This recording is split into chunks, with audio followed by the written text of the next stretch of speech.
People, this is the video of continuation of the strider. In previous video, I discussed about the definition noisy respiration through the turbulent air by the turbulent airflow through narrowed air passes. I discussed about the inspiratory, biphasic, and expiratory strider. I discussed about the causes like congenital, acquired causes. Now I will discuss about the etiology. Etiology because of nose, mouth, mandible, pharynx, larynx, trachea, bronchi, and other lesions outside the respiratory tract. First nose. In nose we can see the coronal atresia newborn because a stridor is if nose involved it leads to coronal atresia of newborn. Nose involved stridor also come. Coronal atresia of newborn. Mouth hemangioma macroglossia. Macro mandible micrognathia stridor falling back of the tongue can be seen. Next pharynx. In pharynx adenotonsillar hypertrophy and retropharyngeal abscess are the causes for stridor. First you should know first nose because of coronal atresia stridor will come. Next because of mouth, in mouth macroglossia hemangioma, all these leads to stridor. And mandible micrognathia, Pierre Robin syndrome. In pharynx retropharyngeal abscess and adenotonsillar hypertrophy. In larynx and tracheal bronchi and other lesions, in these three have you should remember CINT like congenital inflammatory neoplastic traumatic. CINT congenital inflammatory neoplastic traumatic. In every all this we can write same thing. Traumatic in larynx, trachea, bronchi. Next other lesions outside the respiratory tract. Other lesions outside the respiratory tract is C. First larynx, T. Traumatic is both. All these have same trauma because of any foreign body, any prolonged intubation, any injury. Any foreign body, prolonged intubation, any injury leads to traumatic example. Next neoplastic means any cancer, carcinoma or tumor in the neck, tumor in the trachea, tumor in the larynx, carcinoma. This is the neoplastic most common. In inflammatory means itis will come. See, this is larynx means epiglottitis, laryngotracheitis, diphtheria, TB, all this comes under inflammatory. But in trachea bronchi, inflammatory comes in tracheobronchitis inflammation. Outside the respiratory tract, inflammatory retropharyngeal and retroesophageal abscess. This is the different one. These two are itis. I discussed about the traumatic and neoplastic is carcinoma, traumatic is foreign body prolonged intubation, inflammatory itis will come. Next congenital. Congenital is I discussed before laryngomalacia, laryngeal web, subglottic stenosis and vocal cord paralysis in larynx and trachea bronchi. Congenital is tracheomalacia. Here laryngomalacia, here tracheomalacia and stenosis. Here congenital is so outside the respiratory tract means esophagus. Esophagus like trachea, tracheoesophageal fistula, congenital goiter. All this comes under this outside the esophagus, outside the respiratory tract. Okay, so this is the etiology of this.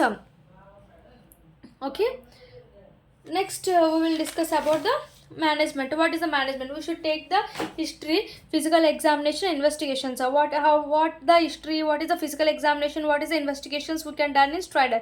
First we should ask the type of onset, where it is congenital or acquired, mode of onset like sudden or gradual. Like sudden it is because of foreign body or edema, gradual is laryngomalacia, subglottic hemangioma, all this comes in a gradual. Duration short or long. Short means foreign body edema, any infection. Long means laryngomalacia. And time of onset and mode of onset and duration and relation to feeding. If any aspiration in laryngeal paralysis, aspiration will occur. Esophageal atresia, relation to feeding. Like cyanotic spell indicates the need for airway maintenance. Next aspiration or foreign body ingestion. Next laryngeal trauma, injury to larynx and prolonged intubation endoscopy. These are the history. We should when the patient came, what is the time of onset means congenital or acquired, mode of onset. Next duration. Next we should ask the aspiration, relation to feeding. Next cyanotic spell or any trauma or aspiration or ingestion of foreign body is any present. This is the history. Next we should ask about the physical examination. Physical examination like any respiratory system examination. First we should note the respiratory system examination. First note stridor. Stridor is inspiratory stridor, expiratory stridor, biphasic stridor. Next note associated characteristics of stridors like snoring, snorting sound, gargling sound, muffled sound.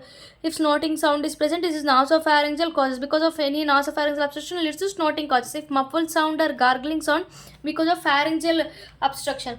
And hoarse cry, it is a weak cry. It is due to vocal cords. Cry is generally cry normally laryngomalacia and subglottic stenosis, but cry is only weak in the hoarse cry is seen in vocal cord any obstruction. Here wheezing is seen in bronchial obstruction. Expiratory wheezing is seen in bronchial obstruction. Next first you note the take the respiratory examination. Next stridor, next stridor associated characters, next any fever, like any infections, like inflammation, like epiglottis, acute laryngitis, tracheobronchitis. We can see the itis means inflammation leads to fever. Next position of the baby, if prone position, it disappears, stridor will disappear. We can see laryngomalacia, micrognantha, microglossia, all this position of the baby. Next sequential auscultations, we can take the auscultation like nose, mouth, neck, chest and site of stridor. Next examination of nose and tongue and jaw, pharynx, larynx, all this, any local pathologies, we can see the any local pathologies by using the indirect laryngoscopy and flexible fiber optic laryngoscopy. So this is the physical examination. So note the first respiratory symptoms. Next stridor associated characters. Next first, next fever. Next position of the baby. Next we should examine the auscultation like nose, mouth, chest for site of stridor. Next examine the means we can rule out the any local pathologism. Okay, next discussed about the investigations is x-ray for any foreign body, all these for x-ray. Next fluoroscopy of chest. Next CT scan with contrast, which helps in congenital vascular anomalies. Next angiography needed before operation. Next esophagogram with contrast. So these are some of the important one. First one is x-ray, next CT scan with contrast and fluoroscopy of the fluoroscopy and angiography and esophagogram. Next treatment for you treat the cause. Next we should discuss about the direct laryngoscopy and flexible fiber optic laryngoscopy. Direct laryngoscopy is we can be used only in the operative theater only. When we given general anesthesia in operative theater, monitor the oxygen saturation, BP, pulse, all these by anesthesia experts, and induced insufficient insufflation and IV route establishment, patient keep on spontaneous respiration. So it can be done in only operation theater by expert anesthesia expert monitoring all these. But flexible fiber optic laryngoscopy is outdoor procedure, means in local anesthesia. This is general anesthesia, this is local anesthesia, outdoor procedure. Like we can only check the nose, nasopharynx and larynx only. Diagnosis, we can diagnose laryngopharynx, vocal cord paralysis, laryngeal web, all these you can diagnose easily by flexible fiber optic laryngoscopy. So after that, after the anesthesia, the patient undergoes patient kept on the spontaneous respiration. After that, we can check the person with direct laryngoscopy. After that, bronchoscopy is inserted. Examine the air passages of subglottic to bronchi. From subglottic to bronchi, by bronchoscopy we can examine. So from that any secretions is present, we can collect and culture. Foreign body is present, foreign body removed. After bronchoscopy, the child is intubated. Examine the larynx. After first direct laryngoscopy, next bronchoscopy. After bronchoscopy, if child is intubated and examine the larynx and esophagus is done. Okay, this is a direct laryngoscopy. If microlaryngoscopy can be done without intubation also. Patient on spontaneous breathing O2 gas is delivered through catheter via laryngoscopy. Another one is present, microlaryngoscopy without intubation. We can check the all these structures and magnification through microscopy and telescope. This is the laryngoscope, microlaryngoscopy. This is the stridor. Stridor, you should know about the definition. Definition I discussed previously. Noisy respiration through the turbulent produced by turbulent airflow through narrowed air passes. This is important. Inspiratory, expiratory and biphasic. Inspiratory examples are important. Laryngomalacia, retropharyngeal abscess, biphasic or subglottic stenosis, vocal cord paralysis, laryngeal papilloma, and expiratory stridor has like foreign body and any stenosis, tracheal stenosis. This is important. This is also sometimes asked for a short answer. Congenital acquired, congenital laryngeal laryngomalacia, vocal cord paralysis and subglottic stenosis, and febrile, and febrile comes under febrile like any foreign body, any edema, any injury, all this comes under febrile. Febrile is itis, inflammation, epiglottis, acute laryngitis, laryngotracheobronchitis, diphtheria, TB, all this comes under febrile. Next etiology because of any nose obstruction like a nasal coital attrition, mouth because of micrognanthia for mandible, retropharyngeal abscess for pharynx, larynx, trachea, bronchi and other sites other than respiratory sites. All these have same names like congenital, inflammatory, traumatic and neoplastic. Traumatic is foreign body or any prolonged inflammation, intubation. Neoplastic is because of any carcinoma, tumor, anything.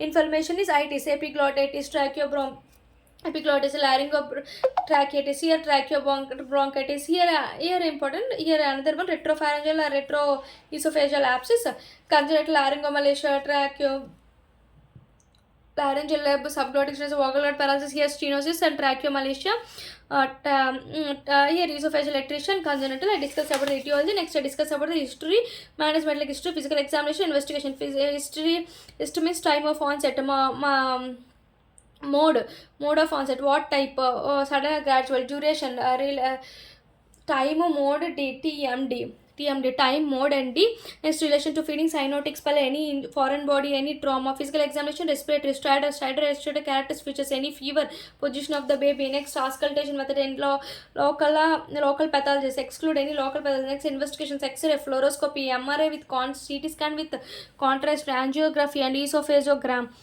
Okay, next treatment for the cause, direct laryngoscopy, fiber optic laryngoscopy. Sometimes they will ask for same short answer question. Direct laryngoscopy, it is under general anesthesia, like an operation. It is a outdoor procedure, nose, nasopharynx and pharynx can be checked in this flexible, example laryngomalacia, vocal cord paralysis and laryngeal web. Here anesthesia, kept under anesthesia, spontaneous respiration. After direct laryngoscopy, take the bronchoscopy and take the secretions from that. After the secretion, we can intubate the patient and examine the larynx and esophageal. Next, microlaryngoscopy is present without intubation. This is one of the another method. Spanish and spontaneous breathing, O2 gas delivered through catheter, via catheter or laryngoscopy magnification. Laryngoscopy, from the laryngoscopy they have breathing oxygen, so magnification through the microscope, telescope. Okay, this is the strider. This is the important question for university exams. Please thoroughly read and okay, thank you. Please subscribe my channel, please support us. Thank you.